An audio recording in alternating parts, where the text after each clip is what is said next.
E aí, pessoal, tudo bem com vocês? Eu espero que vocês estejam maravilhosamente bem. E hoje eu lhes trago uma partida muito interessante, uma verdadeira aula de ataque. É uma partida amistosa jogada entre o Rei Enigma e o campeão mundial de Blitz, Jan Nepomniachtchi, né?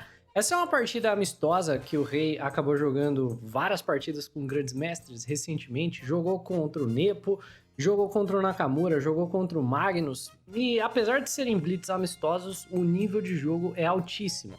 Para você que não está familiarizado, o Rei Enigma é, como o nome sugere, um enigma. Ele é um jogador que ninguém sabe exatamente quem é. A gente tem uma ideia de que o rating dele deve ser em torno de 2.500, 2.600 pontos de rating. Ele claramente é um jogador muito forte, mas ninguém sabe quem é esse cara. E aí ele apareceu para jogar contra o Nepo e a partida foi simplesmente um espetáculo.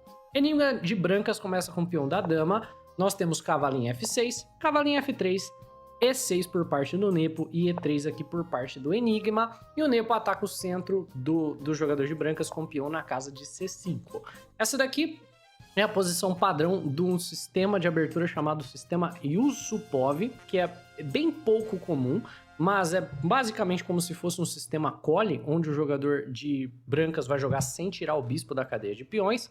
Nós temos bispo em D3 por parte das brancas, bispo em E7 e o roque por ambos os jogadores.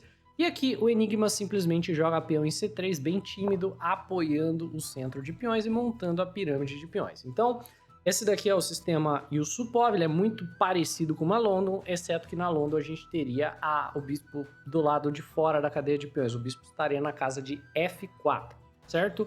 Temos aqui por parte do Nepo, ao invés do D5, atacando o centro do tabuleiro, que seria o mais natural para as pretas fazerem, a escolha mais moderna, peão na casa de B6, preparando bispo em B7, certo? Jogando aqui para simplesmente desenvolver as peças sem controlar o centro diretamente e permitindo que as brancas joguem E4 e depois o E5, certo?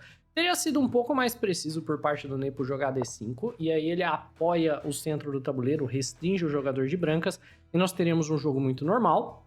Mas esse B6, na verdade, está convidando aqui as brancas a pegarem espaço no centro do tabuleiro, jogando o peão na casa de E4. Ainda dá tempo de você jogar D5, só que agora que você permitiu o E4, o D5 vai ser respondido justamente pelo que o Enigma joga, peão na casa de E5. E nós temos, após o cavalo para a casa de D7, uma estrutura de peões que é o que você encontraria numa defesa francesa ou talvez numa Caro-Kann, exceto que o bispo está por dentro da cadeia de peões. Então isso aqui está muito parecido com uma defesa francesa. E é uma estrutura de peões onde brancas têm uma vantagem de espaço, certo? Essa posição é uma posição super didática, você vai ver a maneira que o Enigma vai jogar isso daqui é muito bacana. Por quê? Brancas tem um peão em E5 e uma cadeia de peões que mira para a ala do rei. O que isso significa? Significa que é muito natural para as brancas atacarem na ala do rei. Olha o quão naturalmente todas as nossas peças miram para lá.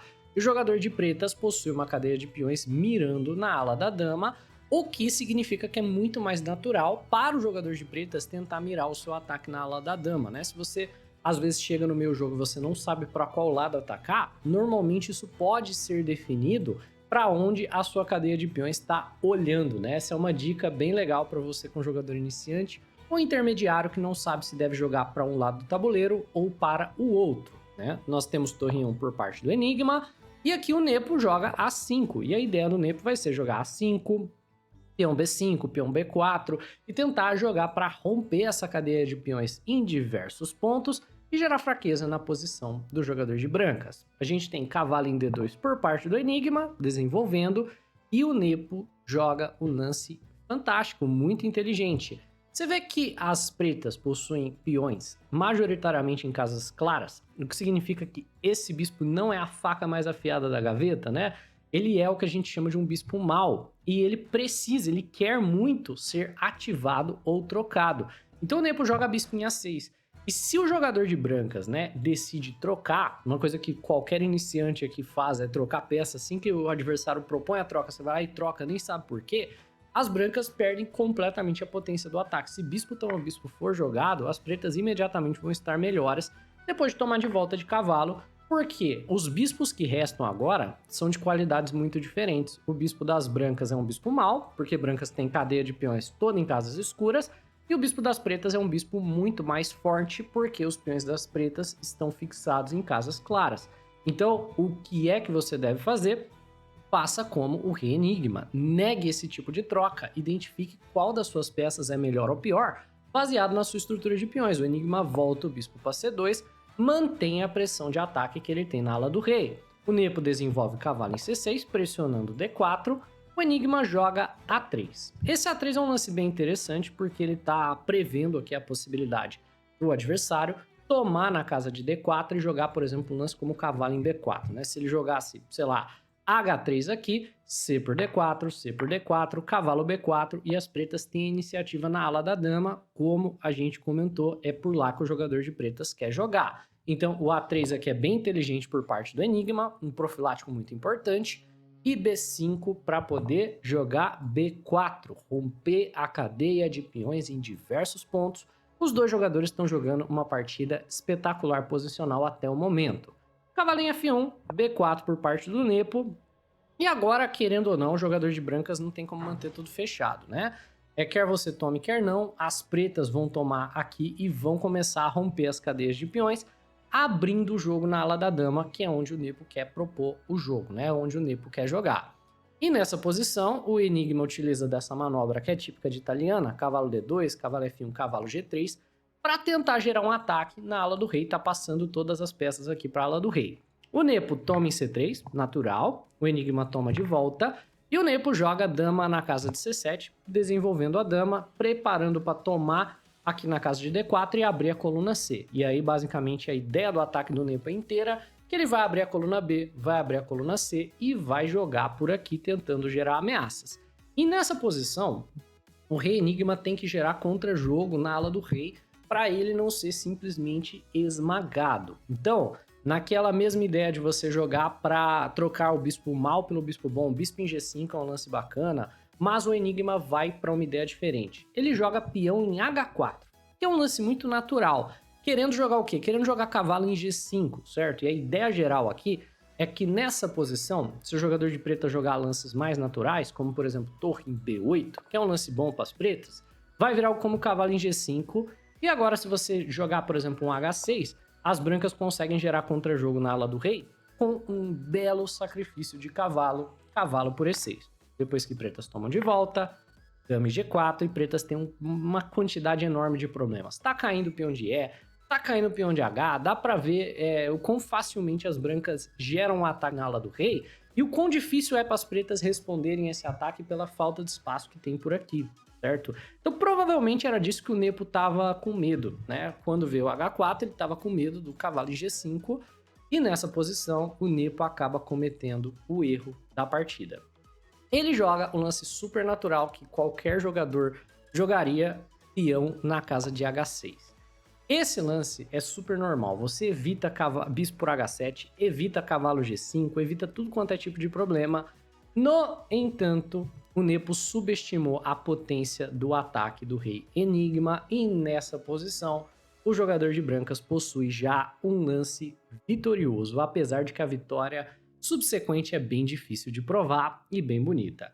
Esse é o momento que eu te convido a pausar o vídeo e tentar encontrar por conta própria qual é o lance vitorioso aqui para o jogador de branca, certo?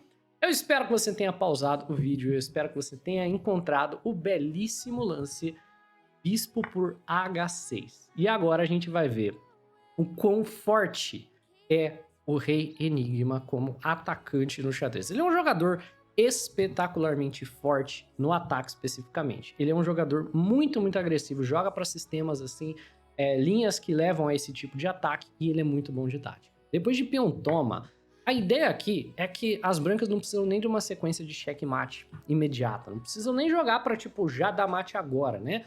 A ideia é simplesmente que depois de dama em D2 não tem nenhum lance que as pretas possam jogar que defenda o peão de H, a dama vai infiltrar, o cavalo vai infiltrar e o mate vai ser inevitável pela falta de espaço do jogador de preto. Só para demonstrar, né, por que pretas não podem jogar, sei lá, rei G7 impedindo aqui, defendendo o peão de H, cavalo em H5 cheque força o jogador de pretos a abandonar a defesa do peão, Rei para qualquer caso agora, dama pro H6 e a falta de espaço, né, se prova o suficiente para derrota das negras. Não tem nenhuma maneira de você parar a dama em G7 checkmate. Você vê que a cadeia de peões, ó, impede que qualquer peça do jogador de pretas venha auxiliar na defesa. Pretas tem 1 milhão de peças, todas do lado errado do tabuleiro, nenhuma pode vir ajudar. Então depois do dama em D2, por parte do Enigma, ameaçando o peão de H, o Nepo precisa tentar correr o rei dele para lá da dama, onde é muito mais difícil dar mate. Então ele joga F6, que é um lance muito interessante. Tenta eliminar esse peão central do jogador de brancas e gera um caminho para o rei fugir. Claro que vem dama em H6, certo? Mas as brancas, as pretas, têm um caminho para seguir. Torre em F7 conseguem envolver uma peça na defesa. Bispo em G6 vem por parte do Enigma, ameaçando a torre, e nessa posição o Nepo simplesmente fala: quer pegar minha torre, pega, né? Você sacrificou material para gerar essa insegurança do rei, eu vou sacrificar material de volta para poder fugir com o meu rei. Então ele joga cavalo em F8, pedindo para que as brancas tomem a torre para que ele possa gerar um caminho de escape para o rei. Nós temos bispo toma torre, rei toma bispo, e nessa posição o Nepo vai tentar escapar com o rei. No entanto, como ele já teve que sacrificar material de volta, no final das contas, mesmo que o ataque do Enigma não dê certo, não resulte em checkmate, ele já resultou em ganho material, né? Porque ele sacrificou o bispo por 2 peões, ali na casa de H6, e depois o peão de G, e agora ele ganhou a qualidade. Então a questão é que o Nepo já tá com material a menos. Temos peão toma F6, bispo toma F6 e cavalo em G5 cheque. Nessa posição, o Nepo, apesar de estar com menos material, está levando um ataque, então faz sentido que ele queira trocar peças para tentar sobreviver. Às vezes, se ele levar no final, sendo um jogador tão forte quanto ele é, ele consegue ainda reverter um final com menos material. Então, bispo toma cavalo é natural, peão toma e bispo em D3, o Nepo consegue trazer o bispo de volta para o jogo. Ó, passou o bispo para o lado certo da cadeia de peões, onde agora talvez ele auxilie na defesa desse rei. Mas cavalo em H5 aqui vem por parte do Enigma, gerando uma ameaça de jogar dama na casa G7 e dando cheque no espeto aqui ganhar a dama. Dama em E7 vem por parte do Nepo para poder responder a dama G7 com um simples rei na casa de E8 e não vai perder a dama. Então vem torre em E3, que é um lance muito elegante, muito forte por parte do Enigma, preparando para dobrar torres com o tempo e preparando também para trazer a torre na casa de F3, né? Um levantamento de torre, uma ameaça de dobra de torre, tudo com o tempo no adversário. Bispo vai para a casa de F5, torre em F3 crava o bispo e agora no próximo vai vir torre em E1. Em E8, o Nepo tenta escapar com o rei, torre em E1 com uma ameaça clara, né? Cravando o peão de E e gerando uma ameaça clara de tomar o bispo na casa de F5. Vem então o bispo em E4 por parte do Nepo. E nessa posição, né, o Nepo já tá completamente perdido. Quer dizer, já tá completamente perdido há muito tempo, mas esse bispo em E4 não segura, certo? Esse lance aqui parece que segura um pouco, mas não segura nada, porque o bispo tá simplesmente livre para ser capturado. De torre? Não, de cavalo. Cavalo em F6 cheque, que é um lance muito forte, impede que o rei defenda o cavalo, e depois que o rei sai, cavalo toma bispo, e se você tomar de volta, você perde o cavalo com cheque e depois perde a torre com cheque. Então, o Nepo joga cavalo em D7 e agora ele tá com uma peça a menos, né? Antes ele tava com 1 ponto de material, 2 pontos de material a menos, agora ele tá com uma peça inteira a menos, além, né, de todos os pontos de material que ele perdeu ao longo do ataque. E agora não precisamos nem jogar para checkmate se a gente é o jogador de brancas, a gente pode só trocar tudo e o final tá ganho. Cavalo por C5, cavalo por, peão por e rei na casa de D7, e é um final ganho, né? E o Enigma joga dama G6, gerando uma ameaça de torre em F7, cravando a dama, que cavalo em D8 defende de maneira bem tranquila. E nessa posição foi igual a gente falou, o jogador de brancas tem muita facilidade de jogar a posição, é bem tranquilo de você converter a vitória no momento, mesmo que você troque damas, né? Então jogando tipo dama em F6 tá completamente ganho. Troca a dama, né? Depois você corre o peão de G. É uma maneira bem fácil do jogador de brancas converter a vitória. Mas aí a gente vê que o Enigma é um jogador de ataque, assim, muito agressivo e espetacular. Ele sacrifica 2 peões do nada. C6 cheque para expor o rei do adversário e C4, né? Abrindo completamente o centro do tabuleiro para expor esse rei do jogador de pretas, né? Então, nessa posição, ele não precisava fazer nada disso, mas ele vai jogar pro checkmate. E ele é extremamente preciso no checkmate.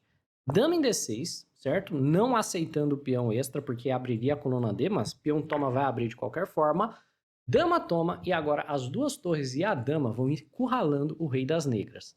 Torre cheque, e agora o lance mais preciso de todos, na verdade é mate forçado, dama na casa de C2. Preparando para trazer a dama com cheque nessa diagonal e não tem nenhuma maneira de impedir o checkmate. O Nepo tenta cavalo na casa de B7, certo? E a gente tem torre em C7 ameaçando ganhar o cavalo. Ainda é mate forçado, não tem o que fazer. Torre B8 segura, por hora. Daminha 2 cheque. Em A7.